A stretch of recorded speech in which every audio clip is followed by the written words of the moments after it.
नमस्कार, आप सभी को स्वागत करते हैं कॉमर्स स्पेक्टर के और एक वीडियो पर। डेप्रीशिएशन जो कि क्लास 11 का बहुत ही एक इम्पोर्टेंट चैप्टर है और इस वीडियो में मैं आप लोगों को स्ट्रेट लाइन डेप्रीशिएशन का जो स्ट्रेट लाइन मेथड होता है उसका एक एग्जांपल बहुत अच्छी तरह समझाने की कोशिश करूंगा। अगर आप लोगों को डेप्रीशिएशन में कुछ भी प्रॉब्लम है, क्या है, क्यों है, समझ में नहीं आता, तो ये मेरा दावा है इस वीडियो के देखने के बाद आप लोगों को डिप्रिशिएशन बहुत अच्छी तरह समझ में आ जाएगा। तो आइए आप लोगों को बिना देरी के वीडियो की जो हमारा एग्जाम्पल है वो दिखाते हैं और डिप्रिशिएशन एक चुटकी में इजी कर देते हैं। ठीक है। और एक बात, वीडियो में अगर आप लोगों को कोई भी कंफ्यूजन होगा, भाई ये तो नहीं समझा, भैया यहाँ पर तो हमको कंफ्यूजन आ गया, तो प्लीज़ इस वीडियो के नीचे कमेंट कर देना। मैं आप लोगों के पास हूँ ही, ज़रूर आप लोगों के लिए वीडियो बनाऊंगा। तो चलिए शुरू करते हैं। चलिए हम डिप्रिशिएशन शुरू करते हैं। क्वेश्चन पढ़ते हैं, क्या लिखा है। On 1 October 2015 Sharma and company limited purchase a machinery worth ₹40,000. On 1 July 2017 it brought additional machinery worth ₹10,000.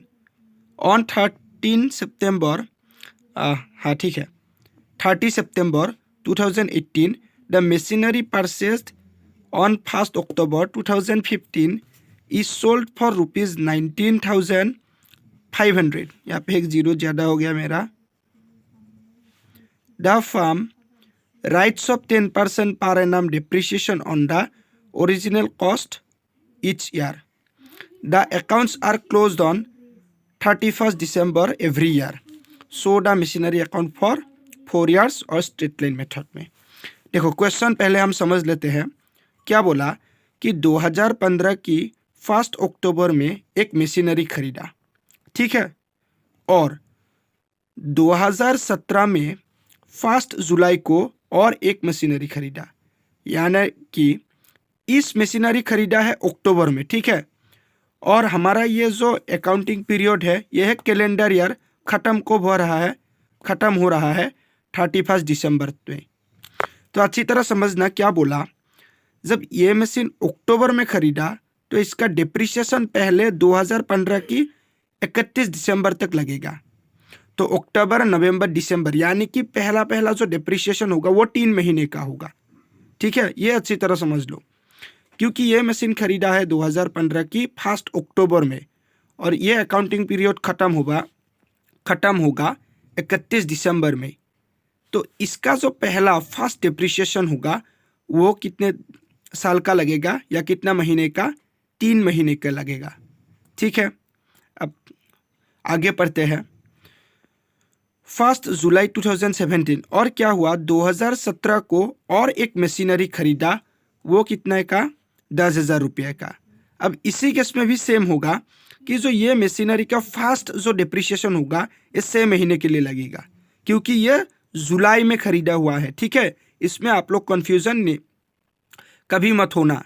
ठीक है, अब आगे, और जो 30 सितंबर को है 2018 की 30 सितंबर में ये जो मशीनरी है अक्टूबर में खरीदा, ये मशीनरी बेच दिया गया।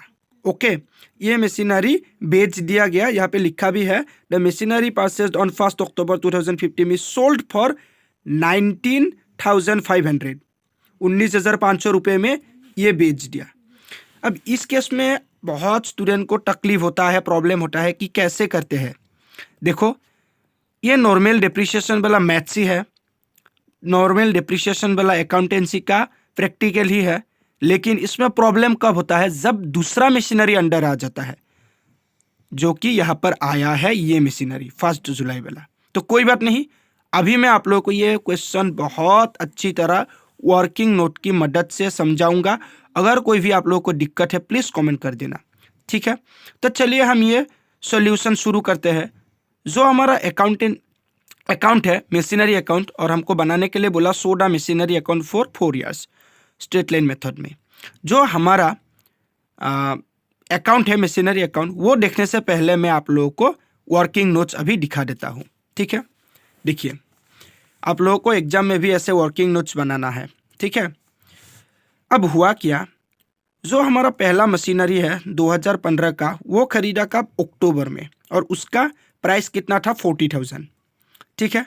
ओरिजिनल कॉस्ट ऑफ मशीनरी 1/10/15, यानी कि 1 अक्टूबर 2015। ओके। अब इसका डिप्रिसिएशन कब तक लगेगा? दिसंबर की 31 तारीख तक, क्योंकि हमारा ये अकाउंटिंग पीरियड दिसंबर में ख़त्म होता है। तो अब अक्टूबर, नवंबर, दिसंबर, तो कितने महीने के लगेगा? 3 महीने का हमने यहाँ पर लिखा है। ठीक है। और ऐसे कैलकुलेशन करके हमारा डिप्रिसिएशन आया 1000, और डिप्रिसिएशन कितना लगाना पड़ेगा? 10%। यहाँ पे लिखा है 10% पर एनम, तो हमने डिप्रिसिएशन 10% लगाया 1000। ठीक है। अब इसका अकाउंटिंग ट्रीटमेंट हमने कैसे किया, अभी आप लोगों को दिखाते हैं। ठीक है।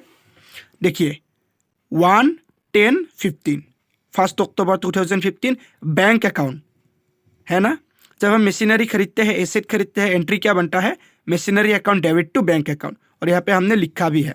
और एक इंपॉर्टेंट बात, डिप्रिसिएशन में कभी डेट नहीं लिखते हैं, क्योंकि डिप्रिसिएशन 1 साल का नहीं, बहुत कुछ सालों का निकालने के लिए बोलता है, इसलिए हम डेट नहीं लिखते। ठीक है।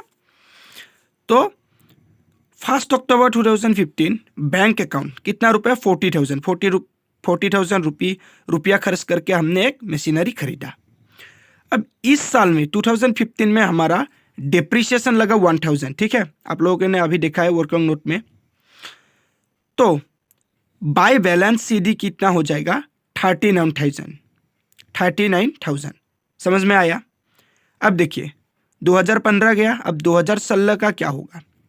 2016 जो है 2016, इसमें कोई एंट्री आया है क्वेश्चन में? देखो नहीं, 2017 में आया है।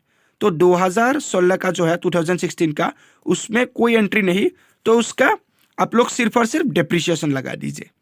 तो यहाँ पे हमने टू बैलेंस विधि लिख दिया, और डिप्रिसिएशन लगेगा कितना? 1 साल की, यानी कि 12 महीने की।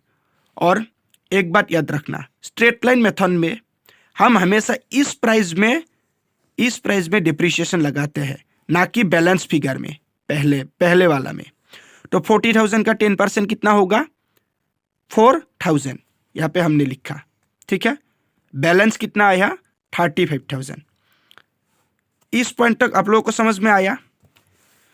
2017 में हमने एक और मशीनरी खरीदा, एडिशनल मशीनरी, जो कि है 10,000 रुपीज़ का। ये आप लोगों को बहुत अच्छी तरह समझना है। देखिए 2017 में 1 जनवरी 2017 में हमारा बैलेंस फिगर है 35,000, जो कि ये है।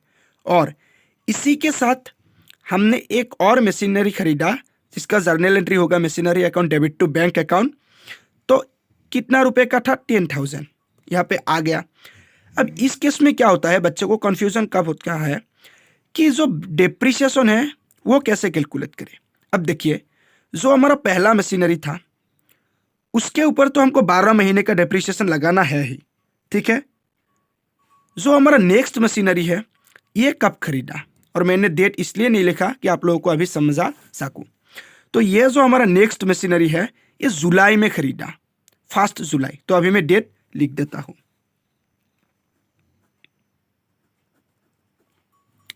लिख दिया। कितना रुपए का? 10,000। तो जब जुलाई में खरीदा तो दिसंबर तक कितना होगा? जुलाई, अगस्त, सितंबर, अक्टूबर, नवंबर, दिसंबर, यानी कि 6 महीने का डिप्रिसिएशन लगाना पड़ेगा। और ये मैंने यहाँ पर बना दिया एडिशनल वर्किंग नोट, जो कि आप लोगों को एग्जाम में नहीं बनाना है, मैं सिर्फ आप लोगों को समझने के लिए ये बना दिया हूँ। ठीक है। तो ये ओरिजिनल कॉस्ट ऑफ मशीनरी जुलाई में खरीदा, कितना? 10,000 में, और 6 महीने का डिप्रिसिएशन कैलकुलेट करके निकला 500। ठीक है।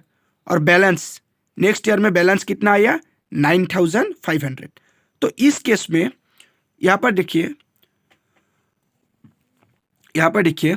2017 की 31 दिसंबर में डिप्रिसिएशन लगेगा 4,000, और यहाँ पे डिप्रिसिएशन लगेगा 500। और यहाँ पे हमने लिखा भी बाय डिप्रिसिएशन अकाउंट, ये 4,000 इस मशीनरी के लिए, ये 500 इस मशीनरी के लिए। तो डिप्रिसिएशन होगा 4,500। ठीक है। तो बैलेंस कितना आया? यहाँ पे प्लस किया तो 45,000, और 45,000 से 4,500 माइनस किया तो 40,500 बैलेंस। अब देखिए 2018 में क्या हुआ, बहुत अच्छी तरह देखिएगा। ऑन 30 सितंबर 2018 की 30 सितंबर में हमने वो मशीनरी बेच दी जो कि हमने 2015 की अक्टूबर में खरीदा था। अब देखिए प्रॉब्लम कहाँ पर होता है बच्चों को। ये जो मशीनरी हुआ 2018 तक तो ठीक थी, यहाँ तक ठीक है, लेकिन 2018 की सितंबर में बेच दी। अब पहले क्या करना पड़ेगा आप लोगों को, सितंबर तक डिप्रिशिएशन कैलकुलेट करना पड़ेगा। और जनवरी से सितंबर तक कितना महीना होता है, 9 महीने, ठीक है। तो डिप्रिशिएशन हमने 9 महीने का निकाल लिया, कितना निकाला, 3000, ठीक है। बैलेंस आया 28,000।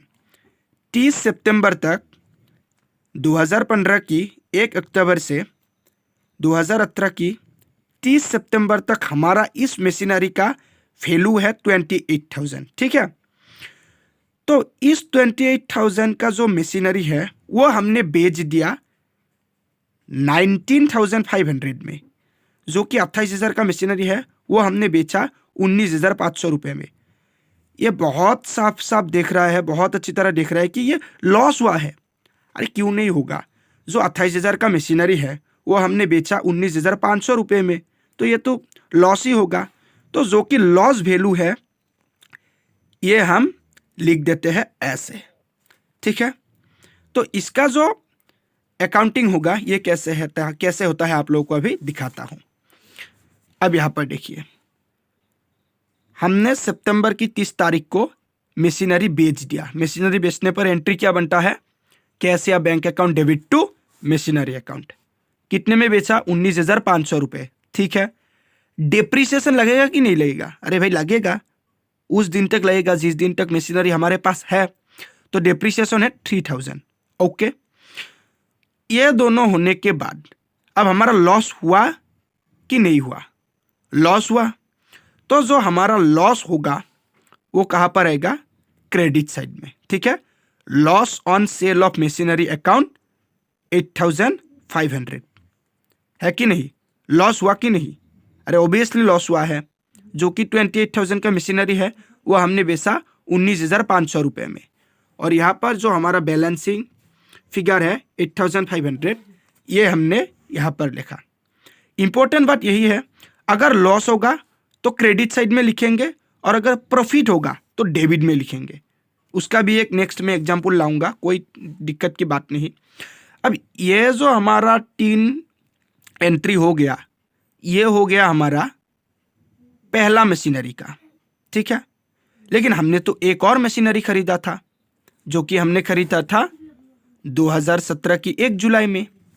तो इस मशीनरी का डिप्रिसिएशन क्या होगा, तो इस मशीनरी का जो डिप्रिसिएशन होगा ये पूरा 1 साल का लगेगा। क्यों, अरे भाई इसका तो कुछ नहीं हुआ ना, हुआ तो फर्स्ट मशीनरी का।